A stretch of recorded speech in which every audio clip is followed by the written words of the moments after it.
जबकि अचानक उसे कामिनी नजर आई। वो मैनेजर के कैबिन से बाहर आ रही थी। जब उसने अभिनव को देखा तो वो हैरान हो गई और उसे इग्नोर करने लगी। उसने अपने चेहरे के दाईं तरफ सारे बाल गिरा लिए ताकि उसे अभिनव को ना देखना पड़े। अभिनव ने भी उसे नहीं देखने का नाटक किया और सीधा अपने कैबिन में चला गया। जैसे ही वो अपने कैबिन में घुसा तो देखा कि अकरम और जैनी उसके कैबिन में बैठे हुए थे। अभिनव उन दोनों को वहां देखकर हैरान हो गया। आओ आओ टाय, अभिनव आओ। अकरम ने अभिनव को देखते हुए कहा, क्या हुआ, सब ठीक है? आपको कुछ चाहिए? अभिनव ने पूछा।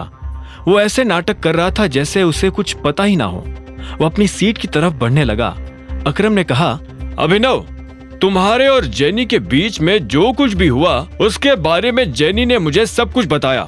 मैं उसी बात पर इसे डांट रहा था और मुझे लगता है कि अब इसके घर जाने का टाइम आ गया है।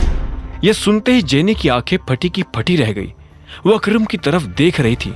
उसने पूछा, घर जाने का टाइम आ गया है मतलब?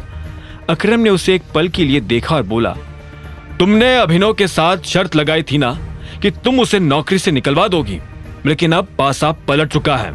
नौकरी अभिनव की नहीं तुम्हारी जाएगी। Sir please, I am sorry, मुझे माफ कर दीजिए। सर प्लीज मुझे नौकरी से मत निकालिए, आई एम सो सॉरी।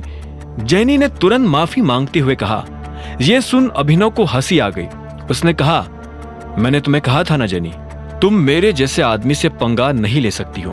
हाँ, तुम जिस तरह से मेरी रिस्पेक्ट करती हो उसी तरह से तुम्हें अभिनव की भी रिस्पेक्ट करनी पड़ेगी। और ना सिर्फ अभिनव की बल्कि इस कंपनी के हर एम्प्लॉय की तुम्हें रिस्पेक्ट करनी पड़ेगी। अकरम ने भी अभिनव की बात में जोड़ते हुए कहा।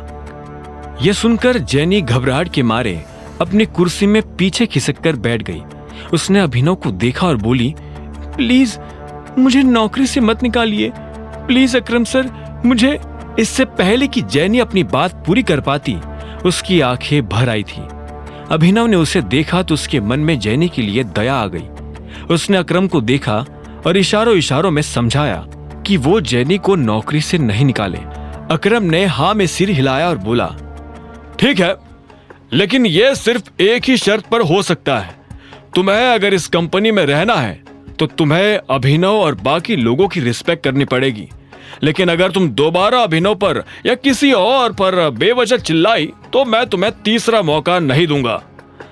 मैं आगे से ऐसा कुछ नहीं करूंगी सर, प्लीज, सच में, आई प्रॉमिस, मैं ऐसा कुछ नहीं करूंगी। जेनी ने डबडबाई आंखों से अकरम को देखते हुए कहा, और हाँ, एक चीज का ध्यान रखना, इस कैबिन में जो कुछ भी हुआ उसके बारे में बाहर जाकर अगर तुमने अपने बॉयफ्रेंड से भी बात की तो मैं नहीं करूंगी सर, नहीं करूंगी। मैं इस बारे में किसी से बात नहीं करूंगी, किसी से कुछ नहीं कहूंगी, प्रॉमिस। ठीक है, अब तुम जा सकती हो, अकरम ने कहा। जेनी अपनी जगह से उठी और वहां से निकल गई। उसके जाते ही अकरम ने अभिनव से कहा, गजब का सिर दर्द है ये लड़की।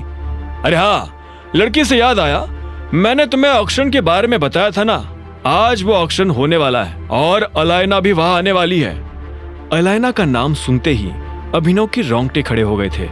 बलराज ने पहले से अभिनव को अलायना के बारे में इतना कुछ बता दिया था कि अब वो अलायना से मिलने के लिए बेताब था। उसने कहा, हाँ, हम भी इस ऑक्शन में चलेंगे। हम नहीं, सिर्फ तुम। मैं आऊंगा पर तुम्हारे साथ नहीं। लोगों को शक होगा, हो सकता है कि मेरे साथ चलने से तुम्हें दिक्पाल छिंगावत भी मिल जाए। दिक्पाल छिंगावत का नाम सुनते ही अभिनव की आंखें बड़ी बड़ी हो गई थी। वो अपने दुश्मन से जल्द मिलना चाहता था। इतने में अकरम ने कहा, दिक्पाल से ज्यादा अलायना से बचकर रहना, she is a sweet poison. तुम्हें ले जाने के लिए मैंने अपने एक आदमी से बात कर ली है, वो तुम्हें मेरे रेस्टोरेंट से पिक कर लेगा। और हाँ, ये वीआईपी कार्ड अपने पास रखो, शहर के सभी बड़े लोगों के पास ये कार्ड है। कोई तुम्हें परेशान करे तो बस ये कार्ड दिखा देना। अभिनव ने उस कार्ड को लिया और ध्यान से देखने लगा। उस कार्ड पर निचले हिस्से में एक छोटा सा टाइगर गुदा हुआ था। अकरम ने अभिनव से कहा, अगर लोगों को पता चला कि असली टाइगर तुम हो तो लोग तुम्हें भगवान की तरह पूजने लगेंगे। यह सुनते ही अभिनव के चेहरे पर मुस्कान आ गई। और उसने कार्ड जेब में डाल दिया। अब आगे क्या होने वाला था? क्या होगा जब अभिनव मिलेगा अलायना से? और क्या वो आज अपने दुश्मन दिक्पाल को देख पाएगा?